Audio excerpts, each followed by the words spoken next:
السلام علیکم ورحمۃ اللہ وبرکاتہ. کیسے ہیں آپ سب؟ آئی ہوپ آپ سب ٹھیک ٹھاک ہوں گے. اللہ پاک آپ سب کو خوش و آباد رکھے، ٹھنڈی میٹھی مزیدار سی خوشیاں نصیب کرے.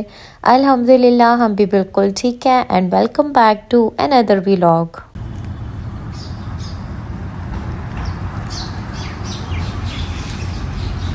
صبح صبح چڑیوں کی چہچہاہٹ انسان کو ایک پیغام دے رہی ہوتی ہے کہ کس طرح سے خوشحال زندگی گزاری جا سکتی ہے. نہ ان کو کوئی اپنا دانہ دنکا جمع کرتے ہوئے آج تک دیکھا ہے کسی نے، نہ ان کو اپنی روٹین سے ہٹ کر کسی نے کام کرتے ہوئے دیکھا ہے. تو انسان اگر اسی پر ہی غور کرے نا اور اسی کے مطابق زندگی گزارے تو اس کی زندگی پرفیکٹ ہے. خیر، یہاں پر آج مجھے پانی کی باٹل واش کرنی تھی. اس کو میں تیزاب اور سرف ڈال کے نا اچھی طرح سے واش کرتی ہوں، اور ساتھ میں نے سارے باہر کے فرش بھی دھو لیے تھے. اچھا، یہ میں نے کچھ گملوں کی سیٹنگ چینج کی ہے کیونکہ اب جیسے جیسے سردیاں آ رہی ہیں نا تو دھوپ کی ڈائریکشن چینج ہوتی جا رہی ہے. تو میں نے نوٹس کیا تھا کہ جن گملوں پر نا دھوپ نہیں لگ رہی تو وہ تھوڑے ان میں سیم بھی آ رہی ہے اور پودے تھوڑے فریش فیل نہیں کر رہے، تو ان کی نا میں نے جگہ وغیرہ نا چینج کر دی. جیسے جیسے سردیاں آ رہی ہیں نا، صبح اب ظاہر سی بات ہے سورج بھی دیر سے طلوع ہوتا ہے، تو صبح صبح اتنی ٹھنڈ ہوتی ہے. اور ابھی چونکہ وہ موسم نہیں ہے کہ انسان سویٹرز وغیرہ پہنے، لیکن وہ جو ٹھنڈ ہوتی ہے نا تو وہ انسان کو نا ٹھرا کر رکھ دیتی ہے. تو صبح صبح والی روٹین بھی ہے. تو پہلے تو میں صبح صبح فوراً نہ کر لیتی تھی، فرش وغیرہ صاف کر لیے، صفائیاں کر لی، لیکن اب نا مجھے کافی ٹھنڈ کا احساس ہوتا ہے. تو خیر، میں پہلے تو تھوڑے اندر کے کام کر لیتی ہوں، اس کے بعد پھر نا میں باہر کے کاموں کی طرف جاتی ہوں جب تھوڑی دھوپ نکل آئے. اچھا، میری ایک نیو سبسکرائبر ہے، انہوں نے ریسنٹلی میرے چینل کو سبسکرائب کیا اور انہوں نے ریکویسٹ کی تھی کہ میرا نام اپنے ولاگ میں لیجیے گا. تو شازیہ عباس، تھینک یو سو مچ کہ آپ ہماری یوٹیوب فیملی کا حصہ بنی. اللہ تعالیٰ آپ کو خوش و آباد رکھے، ٹھنڈی میٹھی مزیدار سی خوشیاں نصیب کرے. اس کے علاوہ اسکرین پہ میں نے آپ کو ایک چینل شو کرایا ہے، میرل ڈیلی ولاگ. تو یہ بھی ماشاءاللہ کافی محنت کر رہی ہیں اور ہماری سبسکرائبر بھی ہیں، یوٹیوب فیملی کا حصہ بھی ہیں. تو ان کا بھی چینل جا کے واچ کریں، ان کو بھی سپورٹ کریں. مجھے خوشی ہوتی ہے کہ اگر میں آپ لوگوں کے کسی کام آ سکوں، اور مومنین کی تو یہ شان ہوتی ہے کہ وہ آپس میں ایک دوسرے کی مدد کرتے ہیں، ایک دوسرے کو سپورٹ کرتے ہیں. اس کے علاوہ میری ایک بہت پیاری سبسکرائبر ہیں، کافی پہلے کی ہیں، اور انہوں نے مجھے کمنٹ کیا تھا کہ کبھی کیا آپ کے ساتھ ایسا ہوا ہے کہ بلا وجہ آپ کا دل اداس ہو جائے، حالانکہ کوئی ایسی بات بھی نہ ہو اور بس بلا وجہ اداسی دل پر چھائے رہے. تو کیوں نہیں، بالکل ایسی سچویشن ہوتی ہے. تو میں نے انہیں کہا تھا کہ میں آپ کو ولاگ میں اس کا جواب دوں گی. انسان جو ہے نا بظاہر تو ایک جسمانی صورت رکھتا ہے، لیکن اس کے اندر ایک روحانی جسم بھی موجود ہے. اور جسمانی غذا تو ہم کھانا پینا اور تھوڑی سی انٹرٹینمنٹ کر کے اپنے آپ کو صحیح کر لیتے ہیں، اپنے جسم کا خیال کر لیتے ہیں. لیکن وہ جو اندر کی روح ہوتی ہے نا، وہ جو ہے اس کی خوراک جب ٹائم پر نہیں ملتی تو کرتے کرتے جب اس کو ویکنس ہوتی ہے اور وہ تھکاوٹ محسوس کرتی ہے تو وہ تنگ آ جاتی ہے، اور اس کے اثرات پھر ظاہری جسم پر بھی نمودار ہونا شروع ہو جاتے ہیں. بظاہر ہمیں لگ رہا ہوتا ہے کہ سب کچھ تو ٹھیک ہے، ہمارے پاس کسی چیز کی کمی نہیں ہے، کسی نے ہمیں کوئی تکلیف نہیں دی، لیکن کیوں ہمارا جو دل ہے وہ اداس رہتا ہے اور ہم بلا وجہ کی پریشانی محسوس کرتے رہتے ہیں. تو دراصل وہ جو روح ہے نا، وہ آپ کی تھکاوٹ کا شکار ہوئی ہوئی ہے، وہ بے چین ہوئی ہوئی ہے، جس کی وجہ سے آپ کو ظاہری طور پر بھی ایسے ہی فیلنگز جو ہیں وہ محسوس ہوتی ہیں. اچھا، اداسی کا ایک مین ریزن نا یہ موسم کی تبدیلی بھی ہے، کیونکہ موسم جیسے جیسے تبدیل ہوتا ہے تو انسان جو ہے نا ڈپریشن کا شکار ہونے لگ جاتا ہے، اور یہ نارمل ہے. یہ ہوتا ہے انسان کے ساتھ جب بھی تھوڑا سا موسم وغیرہ چینج ہو رہا ہوتا ہے، سردیوں سے گرمیاں یا گرمیوں سے سردیاں آ رہی ہوتی ہیں تو یہ ہو جاتا ہے، خصوصاً مغرب کے ٹائم پہ. اور میں نے کہیں پڑھا تھا کہ انسان جو ہے اپنی زندگی کو اگر ایک دن کے ساتھ ہی کمپیئر کرے تو کس طرح سے جیسے فجر کی پو پھٹتی ہے ویسے ہی انسان کی پیدائش، پھر جیسے ہی دوپہر میں سورج بالکل اپنے عروج پر ہوتا ہے اسی طرح انسان کی جوانی، اور ایسے ہی اس کے بعد پھر جیسے سورج ڈھلنا شروع ہو جاتا ہے ویسے ہی انسان کی زندگی بھی ڈھلنا شروع ہو جاتی ہے، اور مغرب بالکل آخری سٹیج. اور اسی لیے بعض دفعہ ہمارا جو دل ہے نا وہ مغرب کے ٹائم پہ اداس بھی ہو رہا ہوتا ہے، کیونکہ وہ ایک دن کے اختتام کا وقت ہوتا ہے. بعض دفعہ دل کی اداسی کی وجہ نا ہمارے کچھ گناہ بھی ہوتے ہیں، کچھ ہم نے جان بوجھ کر کیے ہوتے ہیں، کچھ انجانے میں کیے ہوتے ہیں، لیکن ہمیں وہ یاد نہیں ہوتے یا پھر ہم ان پر اللہ سے معافی مانگنا بھول جاتے ہیں، تو جن کی وجہ سے نا ہمارا دل بے چینی محسوس کرتا ہے، اور یہ بھی اللہ کی ایک بلیسنگ ہے تاکہ انسان اس چیز کو سمجھ سکے اور اللہ کے آگے توبہ و استغفار کر کے اپنے دل کا سکون حاصل کر سکے۔ پیارے آقا علیہ السلام جب طائف گئے تھے نا دعوت دینے کے لیے، تو طائف والوں نے بڑا ہی ظالمانہ رویہ اختیار کیا تھا ان کے ساتھ۔ اوباش لڑکوں کو پیچھے لگا دیا جو ٹخنوں کا نشانہ لے لے کر نبی پاک صلی اللہ علیہ وآلہ وسلم کو اذیت پہنچایا کرتے تھے۔ میں سوچتی ہوں کہ کیا بیتتی ہوگی پیارے آقا پر، لیکن جیسے ہی ان کا دل تھوڑا اطمینان میں آتا تو وہ اللہ پاک سے باتیں کرنا شروع کر دیتے تھے، اور جب حضرت جبرائیل اترے اور فرمانے لگے کہ اگر آپ حکم دیں تو یہ طائف کا پہاڑ ان کے اوپر گرا دیا جائے، تو پیارے آقا جو کہ رحمت للعالمین ہے، انہوں نے کہا کہ نہیں ہو سکتا ہے ان کی نسل میں سے کوئی ایسا اٹھے جو اسلام کے لیے باعث شرف ہو، اسلام کو پھیلانے والا۔ تو کہنے کا مطلب یہ ہے کہ دل کی اداسی کی ایک مین وجہ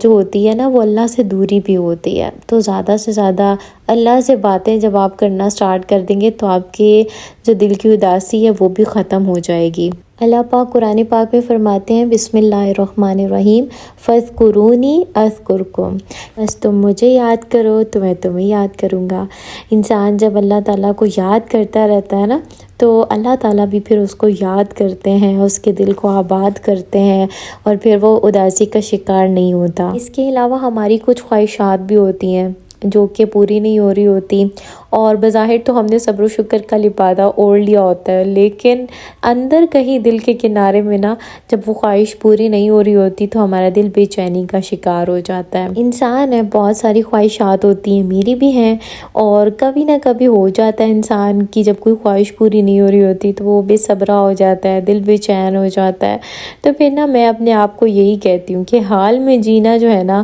اور اللہ کے ساتھ جینا بیسٹ ہے۔ دنیا کا کیا ہے، ایک چیز آج میسر ہے تو کل کو وہ ختم ہو جائے گی، کیونکہ دنیا نے تو فنا ہو ہی جانا ہے، اور یہ کٹل حقیقت ہے کہ انسان چاہے کسی چیز کی کتنی ہی چاہ کیوں نہ رکھتا ہو، جب اس کو مل جاتی ہے تو ایک دو دن میں اس کی چاہ بھی ختم ہو جاتی ہے۔ اور پھر بعض دفعہ ماضی میں کچھ ایسے کام ہو جاتے ہیں، کوئی ہم سے چیز چھن جاتی ہے، یا پھر کوئی محرومی ہمارے ساتھ ہوتی ہے، کسی کے والدین کا چلے جانا، بہن بھائیوں کا چلے جانا، یا پھر کسی کی ناراضگی، تو یہ ساری باتیں جو ہے نا المختصر کے انسان کی اداسی کا باعث بنتی ہیں۔ تو بس جب آپ کا دل بہت زیادہ بے چین ہو جائے تو اس آیت کو یاد کر لیا کریں کہ بسم اللہ الرحمن الرحیم الا بذکر اللہ تطمئن القلوب، کہ بے شک دلوں کا سکون تو اللہ کی یاد میں ہے۔ اللہ پاک کو بتایا کریں، 2 نفل پڑھ کے مصلی پر بیٹھ جایا کریں، اللہ تعالیٰ کے سامنے رکھ دیا کریں اپنی ساری کی ساری بات۔ اگر کوئی ریزن سمجھ میں نہیں بھی آ رہی تو بھی اللہ سے دعا کریں، اللہ پاک میرا دل بے چین ہے، میرے دل کو سکون عطا فرمائیں۔ اور یہ بات سمجھ جائیں کہ روح کی غذا میں کمی نہیں کرنی، ورنہ روح کو ہو جانی ہے ویکنس اور اس نے آپ کو کر دینا ہے بے چین۔ بس یاد رکھیں کہ جب بھی دل پریشان ہو تو سمجھ جائیں کہ آپ کی روح اللہ کا ذکر مانگ رہی ہے۔ تو ایک وظیفہ بھی آپ لوگوں کو بتا دیتی ہوں، جب بھی دل بے چین ہو تو شعور کے ساتھ اس وظیفے کا ورد رکھیں، بسم اللہ الرحمن الرحیم یا حی یا قیوم لا الہ الا انت برحمتک استغیث۔ انشاءاللہ آپ دیکھیں گے کہ آپ کی زندگی میں کیسے واضح چینجز آ رہے ہیں، اور بالکل پریشان نہیں ہونا، توبہ استغفار کا ورد رکھنا ہے۔ اللہ تعالیٰ آپ کے دل کو سکون عطا کریں۔ اچھا، یہاں پر آلموسٹ میرے کام ڈن ہو چکے تھے، گروسری کر کے لائے تھے ابو، ہماری گروسری نا ابو ہی کر کے لاتے ہیں، بس پوچھ لیتے ہیں کیا کیا چیزیں چاہیے، میجورٹی ان کو پتہ ہی ہوتا ہے سارا کچھ، تو بس وہ لے آتے ہیں ہر منتھ گروسری، اور میرا کام بس ان کو سمیٹنا ہوتا ہے۔ اور دالیں جو ہیں وہ پچھلے مہینے کافی ساری آ گئی تھیں، تو اس مہینے نا مجھے دالوں کی ضرورت نہیں تھی تو میں نے اس لیے دالیں نہیں منگوائی، باقی جو چھوٹی موٹی گھر کی چیزیں تھیں وہ میں نے منگوا لی تھیں۔ اچھا کچھ چیزیں ہیں نا جو امی بوری کے حساب سے لیتی ہیں، وہ پھر نا ہمارے وہ چیزیں وہیں سے آتی ہیں، مثال کے طور پر چاول، شکر، ٹھیک ہے، اور مرچیں وغیرہ گاؤں سے منگواتی ہیں، تو یہ سال بھر کے نا راشن ہوتے ہیں، تو وہ پھر جب جب ضرورت پڑتی ہے نا وہ پھر امی کی طرف سے منگوا لیتی ہوں۔ ایون لہسن بھی جو ہے نا وہ دیسی ہوتا ہے، تو وہ بھی پھر امی کی گھر سے ہی نا آتا ہے۔ ہماری ماں جی ہیں نا تو وہ ماشاءاللہ سے کافی ان کاموں میں نا ایکٹیو ہیں، تو اکثر لہسن پڑا ہوتا ہے نا تو وہ اٹھا کے نا چھیلنا شروع کر دیتی ہیں، تو کبھی وہ بڑی بھابھی کو بنا کر دے رہی ہوتی ہیں، کبھی دوسرے نپا والی کو، کبھی مجھے، تو اللہ تعالیٰ ان کے ہاتھوں میں برکت دے، ان کو خوش و آباد رکھے، ماشاءاللہ سب کا بہت خیال رکھتی ہیں۔ گھر کو اچھے سے چلانے میں نا گھر کے بزرگوں کا بہت بڑا ہاتھ ہوتا ہے۔ بہت سارے گھر ٹوٹ اس لیے جاتے ہیں کہ بزرگ صحیح فیصلے نہیں کر پاتے، حکمت والے فیصلے نہیں کر پاتے، اور بہت سارے گھر کامیاب اسی لیے ہو جاتے ہیں کیونکہ ان کے جو بزرگ ہوتے ہیں وہ حکمت والے فیصلے کرتے ہیں، سمجھداری کا مظاہرہ کرتے ہیں، اور گھر کے بزرگوں سے برکت بھی بہت زیادہ ہوتی ہے۔ گھر کا ماحول خراب تب ہونا شروع ہو جاتا ہے جب گھر میں موازنہ شروع ہو جائے، چاہے وہ اولاد میں ہو، چاہے وہ آگے بہوؤں میں ہو، چاہے پوتے پوتیوں میں، نواسے نواسیوں میں، جہاں کہیں بھی یہ موازنے کا لفظ آ جاتا ہے نا وہاں پر پھر کام جو ہے نا وہ خراب ہو جاتا ہے۔ اس لیے سب کو ایکول لے کر چلنا، یہ جو بزرگ کرتے ہیں نا، میں کہتی ہوں دنیا کے بیسٹ بزرگ ہیں۔ اچھا آج میں نے بنائی چنے کی دال، کافی ٹائم بعد بنائی ہے، تو عدنان نے ہی کہا تھا کہ آج نا چنے کی دال بنائی جائے، تو میں نے کہا جی جو حکم آپ کا۔ تو بس یہاں پر ابھی میں وہی کر رہی ہوں، وہی کھانا وانا بنا رہی ہوں۔ اچھا صبح میں بنا لوں نا تو بڑا ہی ریلیکس فیل کرتی ہوں میں سارا دن۔ اچھا آپ لوگوں نے تاریخ پڑھی ہو تو آپ کو معلوم ہوگا کہ نبی پاک صلی اللہ علیہ وسلم پر پہلی وحی کے بعد جب تک دوسری وحی نہیں آئی تو وہ ایک کافی لمبا عرصہ تھا، اور اس طرح نبی پاک صلی اللہ علیہ وسلم کافی پریشان رہتے تھے کہ یہ دوسری وحی کیوں نہیں آ رہی، تو اللہ پاک نے نا پھر ان پر سورۃ الضحیٰ نازل کی۔ سورۃ الضحیٰ میں اتنی پیاری ورڈنگ ہے، ویسے تو پورا قرآن ہی ماشاءاللہ بہترین ورڈنگ رکھتا ہے، لیکن سورۃ الضحیٰ کی ورڈنگ پر بندہ غور کرے نا تو ایسے لگتا ہے جیسے اللہ پاک تو مجھے سے بات کر رہے ہیں نا، جیسے ما ودعک ربک وما قلی، آپ کے رب نے نہ تو آپ کو چھوڑا اور نہ ہی وہ آپ سے خفا ہوا، وَلَسَوْفَ يُعْطِيكَ رَبُّكَ فَتَرْضَىٰ، اور ان قریب آپ کا رب آپ کو اتنا دے گا کہ آپ خوش ہو جائیں گے۔ اتنی پیاری آیات ہے نا، جیسے اللہ پاک تسلی دے رہے ہیں کہ انشاءاللہ اللہ پاک اس مشکل دور کے بعد آپ کو بہت ساری آسانیوں سے، بہت ساری خوشحالیوں سے نوازیں گے۔ تو میں نا مجھے عشق ہے سورۃ الضحیٰ سے، میں جب بھی پریشان ہوتی ہوں نا تو میں اس کی ورڈنگ یا تو پڑھتی ہوں یا پھر میں نا اس کو سنتی ہوں تو مجھے بہت ریلیکسیشن فیل ہوتی ہے۔ بیسیکلی یہ سورت اللہ پاک نے نازل بھی نبی پاک صلی اللہ علیہ وآلہ وسلم کو تسلی دینے کے لیے کی تھی، تو آپ لوگ بھی اس کے ساتھ اپنا بانڈ مضبوط کریں، اس کو پڑھا کریں، آپ دیکھیں گے کہ آپ کو کیسے دلی سکون حاصل ہوتا ہے۔ یہاں پر نا آج جو میں نے دھنیا لگایا ہوا تھا نا، چھوٹا چھوٹا سا ہی تھا، لیکن میں نے نا اسے توڑا، میں نے کہا آج آغاز کرتے ہیں، آج اس کو نا اپنی ہانڈی میں ڈال کر انجوائے کرتے ہیں، تو بس تھا تو چھوٹا چھوٹا ہی، مشکل سے ہی نا میں نے اس کو توڑا، اور آج پہ نا میں نے اس کو اپنے سالن میں ڈالا۔ کچن بھی میرا بالکل کلین ہو چکا تھا اس ٹائم پہ، اور سیٹسفیکشن لیول 100/100 تھا۔ اچھا سیل جو ہے وہ میری گھڑی کے ختم ہوئے ہوئے تھے کافی ٹائم سے، تو آج سوچا کہ فائنلی ان کو میں لگا ہی دوں، تو بس اتاری کڑی اور لگائے سیل، دونوں اتنی جلدی ختم ہو جاتے ہیں کہ پتہ ہی نہیں چلتا۔ خیر آئی ہوپ آپ نے ویڈیو کو انجوائے کیا ہوگا، پیارے پیارے کمنٹس کیا کریں اور اپنی رائے کا اظہار کیا کریں، اور کس ٹاپک پر آپ مزید بات سننا چاہتے ہیں وہ بھی بتائیں۔ آپ لوگوں کی ریکویسٹ میرے سامنے ہوتی ہے، تو انشاءاللہ سب کی ریکویسٹ پر میں ویڈیو لازمی بناؤں گی، تو لائک لازمی کیجیے گا، اور اگر چینل کو سبسکرائب نہیں کیا تو سبسکرائب بھی کر لیں۔ اللہ حافظ۔